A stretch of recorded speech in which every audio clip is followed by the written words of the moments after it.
If you haven't been watching Respect Life, I'm gonna bring you up to speed just a little bit.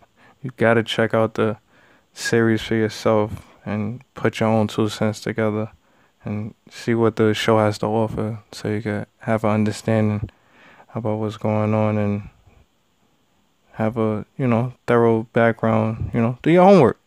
This ain't school, do your homework. I'm not supposed to be out here telling you what it is, episode for episode, you know. Let's have a discussion about this. Never settle for less, my heart driven, I confess. Where I live is infested with scarred women, get your vest. Killers infected with hard living, it's a test. And they say every blessing is God-given, so I call it how I see it. Pages in the book of life, walking while I read it. See the hate is nothing good in sight, sign of the times. Rumors of the end is intertwined in the rhyme. No computers, get your pen, jot it down. Fathers is not around, little boys growing up to be martyrs. How that sound when you're sold for sale? The devil want the best price. Whatever you do, respect life. Alright, son that wrote this, pretty good writer. Pretty good writer. I see a lot of differences from I see things that separate Respect Life from other web series. Other series, and the messages that the writer is trying to convey with each episode as it goes on.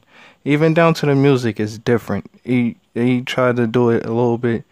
He put more. You could tell that he put more into it. Like he really cared about this project. This wasn't just a project he just did for notoriety or something like that. You could tell in each episode as you watch it with the character development, not just the character development, the music. That's the shit that kind of got me intrigued, because I'm like, who are these dudes? And it got me searching.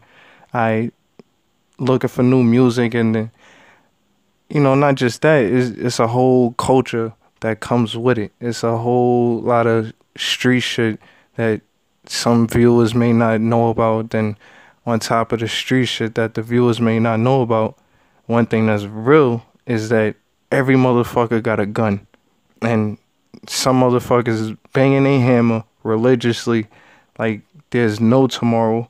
There's a nigga in the series that's just giving out hammers like them shits is fucking candy. To bring light to the situation, I don't know. That's not my shit. I'm not looking at that shit. Crime is everywhere, but that shit is real, and it brings something new. It lets you see what goes on in the city, not just in the city, but in that town. Subscribe to my channel. There's a lot of different things that's covered as the season progressed from the first to the second season.